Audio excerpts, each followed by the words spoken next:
there, kids and coaches. It is Professor Lyons, the professor that hosts the class that all the cool kids want to take, with you with a quick breakdown of the Chicago Cubs, their recent moves, some upcoming data, and then a breakdown and further deep dive into this weekend's upcoming Indiana State University. Sycamores are going to be going to Puerto Rico to take on a few teams out there, and we'll get into that. So, let's talk Chicago. Let's talk Chicago Cubs. The news has been quite good coming up out of the last few weeks, and the two big stories I want to talk today are Daniel Palencia being named the starting or opening day closer for the Chicago Cubs, as well as the current PECOTA rankings. So, let's talk Daniel Palencia. So, Daniel Palencia last season had an overall record of 1-6, ERA of 2.9, and 61 strikeouts. That is up from a 0-6 record in 2024. So, good stat coming out of Palencia. He was 22 of 25 possible saves, and it would have been 25 of 25 possible saves if the Cubs hadn't managed to lose a huge amount of games last season, going into the ninth with a huge lead.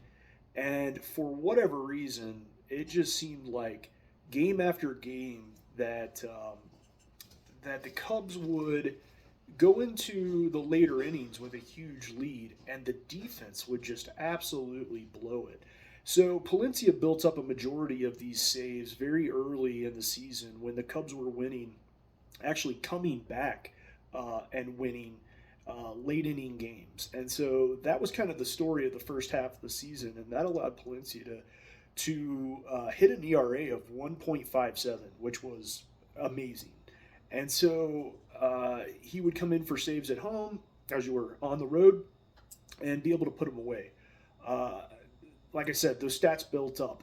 What you saw in the second half of the season, however, was not pretty. So Palencia gets hurt. All-Star game occurs. Second half of the season starts. Brad Keller takes a majority of the closes the second half of the season, with Palencia moving to a middle relief. So what have we seen overall with the Cubs? Well, it's interesting that Palencia is going back to closer. The Cubs with Craig Counsell have taken on a more traditional baseball rotation, and that is coming off of years where the Cubs had no designated closer. They had no designated setup guy. They kind of just went with whoever, and that was not my favorite. And so I'm more of a traditionalist. I like having a set setup guy and a set closer, a guy who's going to come in. He's going to pitch, maybe at most 20, 21 pitches, and maybe eat up 1 out, 2 outs. Set up and then bring the closer in, a guy who can throw the heat and set 3 guys down. He's going to throw maybe 15 pitches. He's in and he's out. And that does lend to Palencia's strength. Palencia throws two main pitches. Number one is his fastball. He throws an average of 99.6 miles an hour on his fastball, which is awesome. His next is his splitter, and so he only throws his splitter about 4.5% of the time, and the rest of the time he's throwing that 99.6 mile an hour fastball. Understandable why. And that's great as long as you can figure out or be able to place that fastball where you need to place it, and so control becomes a huge issue, and as long as batters can't get their timing. And as long as those two things are working out well, the stats show it from last year. He had 22 saves.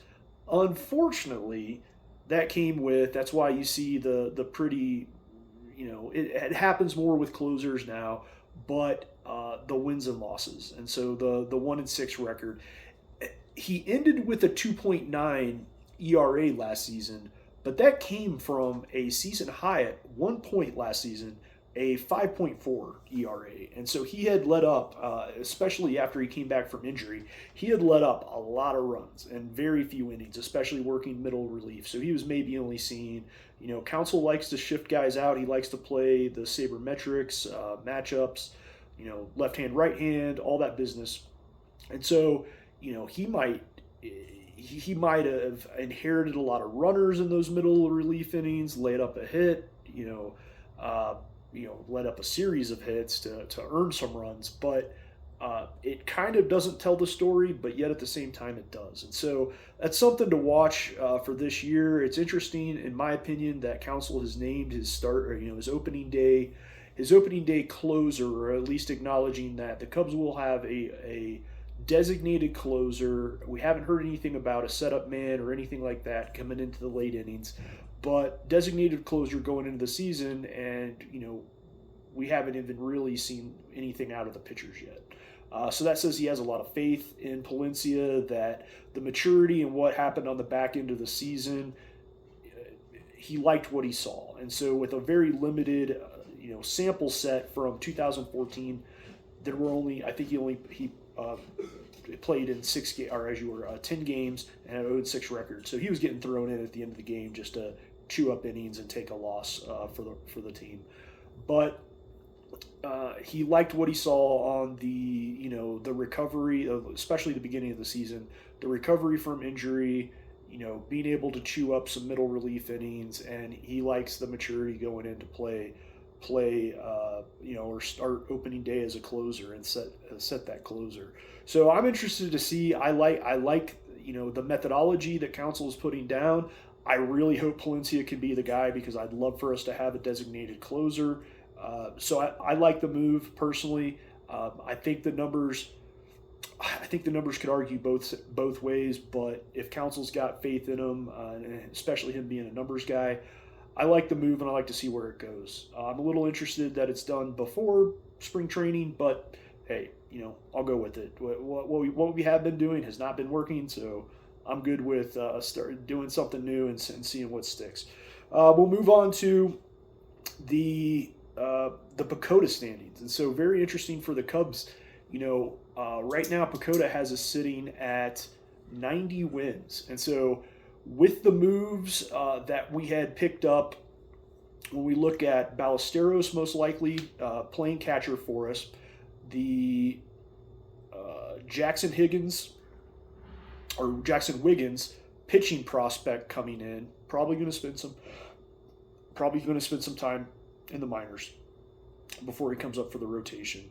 But the re-signing of Shota, the pickup of Miami pitcher Gonzalez, like all those moves moved us statistically to 88 wins on the season, and so I felt like that was probably about where I saw the team. Just eyeball testing the team, I thought that was pretty good. But PECOTA's given us not only 2 more wins, but the very interesting thing that I like from PECOTA is that it puts us 10 games above the next closest team in the Central, and that being the Brewers. Now, this is very similar to last year. We were favored to win the Central last year according to PECOTA, with a lesser performing Brewers team and a higher performing Cardinals team. And as we know, last season, in 25 season, the Cardinals underperformed like none other. I mean, ended up becoming a fire sale by the end of the season. And the Brewers went on a freaking almost 30-game win streak. And that ended up carrying them all the way into the second round of the playoffs and into playing in the NLDS. So, saying all that to say, their best guesses based on statistical averages and statistical norms, right? The Cubs underperformed a bit last season. They overperformed, in my opinion. They underperformed based on the numbers last season, and the Brewers overperformed a lot. And so that ended up hurting us. It forced us to play the extra series, into the wild card, all those other things that just kind of compounded and ended up becoming a problem for our very strained and underperforming pitching staff. And so, I like the 88 wins. I think I'd stick to that. I think I'd bet the over on that. It'll probably be 88.5. I'd probably take that. I do like that we're favored to outperform the Brewers by double digits, and so I think that that's the most crucial thing to come out of the PECOTA standings, simply because, the games plus or minus 3 or 4, whatever. The key is getting that divisional crown so that we can get into the playoffs. That's the most important thing. And so I like the pick. I like being over double digits. And with that, we'll move on from the Chicago Cubs to the Indiana State Sycamores. So let's talk Sycamores baseball. What do you got? Well, a couple interesting facts.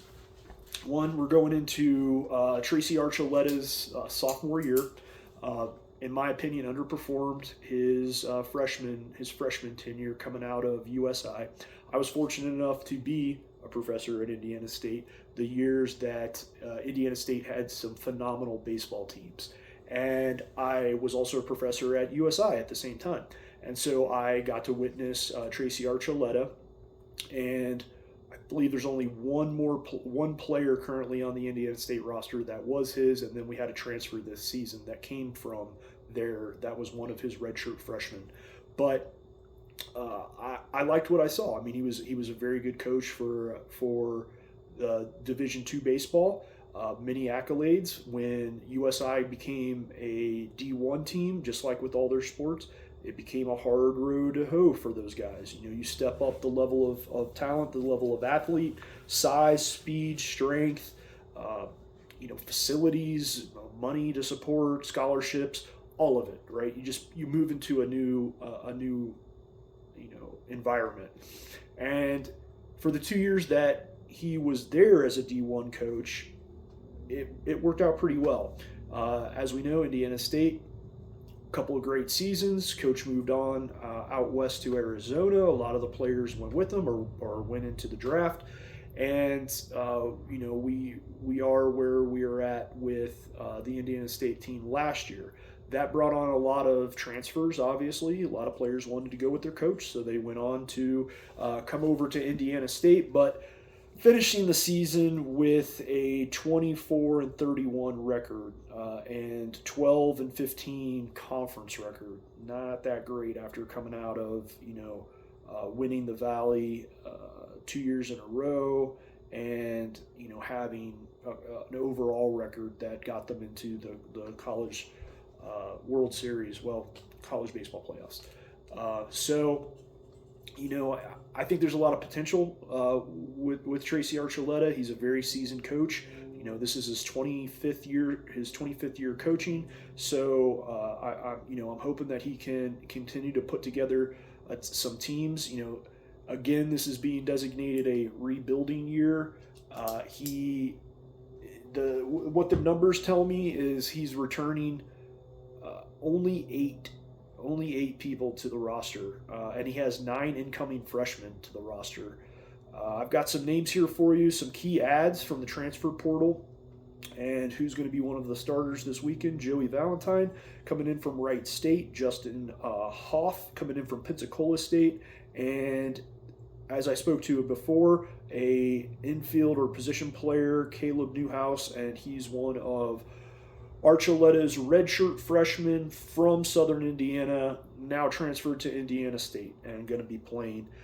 Key returners are going to be mostly position players, but Carter Beck. Carter Beck was last season. I don't think he won the Missouri Valley Conference Player of the Year simply because the Indiana State team was lower half of the conference, but he's been named a preseason Player of the Year candidate.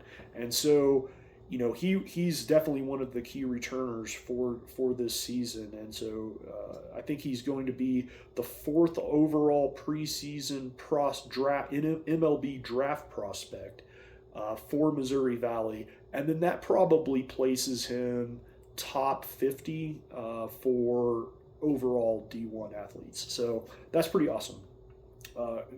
Gonna really forward to watching and listening to some of his play, and I really hope he has a great season, and improves his draft prospect status so that he can get into the game, get into the minor leagues, maybe a couple of years and get into the show. It'd be great to be able to watch and listen to him there.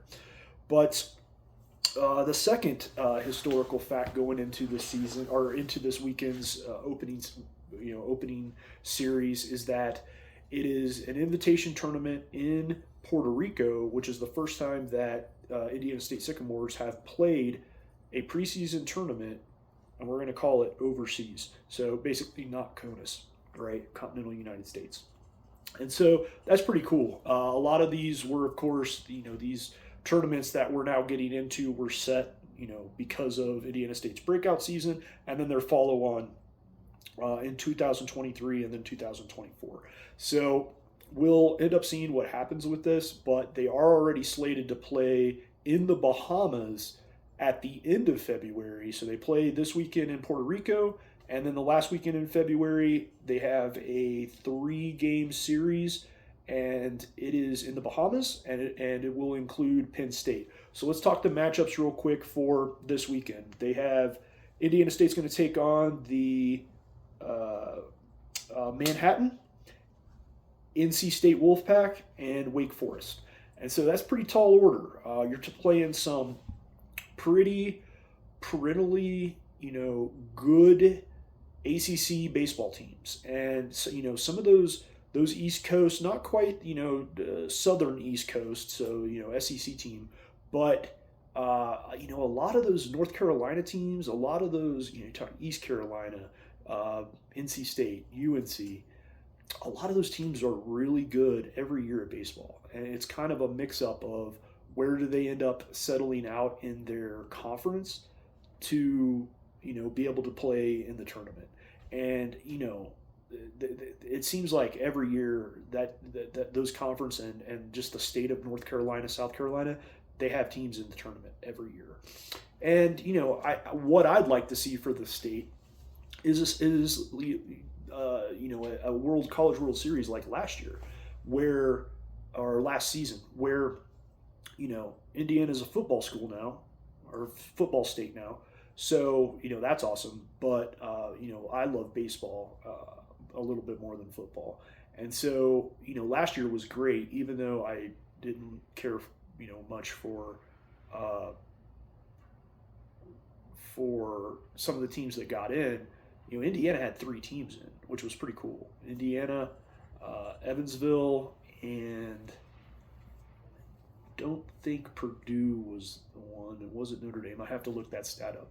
But we did have 3 teams in, which was pretty cool because you could flip around and listen to, Indiana teams playing College World Series. Different regions, of course, and so that was pretty awesome. And I'd like to see that again. I'd like to put as many teams in the, even if it was Purdue, but I'd like to put as many teams into the College World Series or the postseason as we can. Do I think that this year's Sycamores have that chance? Maybe. I'd give it a stout maybe, and the stout maybe is, if some things come together with these pitchers that Archuleta is getting, Archuleta definitely has the expertise to coach in a tournament. He definitely has the ability to coach a good program. I mean, he's shown it. I don't think he got the pieces he's going to need overall to make some deep runs. I mean, I think that some of the pitching prospects or the pitching that he picked up from the portal are going to be good. I think he's returned some pretty solid outfielders. But only returning 8 guys for the team total, that's going to hurt, I think, a little bit with your seniority, your clubhouse. The team's going to have to gel really quickly. And the really unfortunate thing is they're playing some awesome teams right out of the gate. And, if the team's not gelling really quickly, and just fundamentally working as a team, working as a machine. We're going to come into, having a bad record right out of the gate, playing some really good ACC teams in this tournament, which is going to kind of hurt morale, which then makes guys question themselves, and then it kind of, that lasts for a little bit. Now, the exact opposite is true, right? You beat one of these teams you're not projected to win in these tournaments, kind of build some some I don't want to say reputation, but build some morale in the clubhouse, and you start letting that let that carry into the Penn State series. At the end of the month, you let a possible upset win against a Penn State carry you into conference play, and conference play is what's going to end up mattering when it comes to overall record and conference record, and whether or not you play in the conference tournament. So, would I say it's likely? Probably not this season. I'd like to see as many, I'd like to see as many players get experience as they can and then return next season. In the NIL era, that's just not really a thing, and even more so in baseball, because there's just so many other options that the players have, whether it go to fall leagues, whether they go into the minors, whether they go into playing for an overseas, playing for Caribbean league, Mexican league. Like, there's just a lot more options out there for guys to get experience with, equal or better talent to get them into the majors. That's most of these guys' goals. So, do I project it this season? Probably not. I think a better season is a very obtainable goal for Archuleta. I'd like to see him with, I think pie in the sky, 20 wins, Missouri Valley. So we flip it. We have total 27 games. So, let's flip that 15 loss season. Let's add some more W's into, shoot for 20. I think that would be awesome. And overall, I'd say the first goal is let's go for 500, right? Let's play 500. Let's get us to 500 ball. Overall, let's get us to as many wins, 20 wins in conference, and then let's let the conference record, the conference tournament settle the end of the season. That's what I'd really like to do. This weekend, what do I see? I think the best chance for victory is going to be against Manhattan. Obviously, we're going to be starting our best, or what coach assumes is our best pitcher, on day one. I think it's actually our best matchup when you look at just level of talent. So I think game one against Manhattan, that's the game that we have to hedge on winning and put a lot of eggs in the basket so that we don't walk away with a goose egg starting the season 0-3. I don't, because there's so many young players, new returning players, and pitchers I've never seen before, I can't give you, other than the betting matchups, I can't give you, solid stats on that. But I think the first game's winnable, and I want to see him win, at least one of the other two. And that's a successful, that's any successful road trip weekend. And so 2 out of 3, like Meatloaf said, it ain't bad. So that's today's sports breakdown. We talked Cubs, we talked Indiana State, and I'll do a Indiana baseball breakdown coming up. So look forward to that. Out here.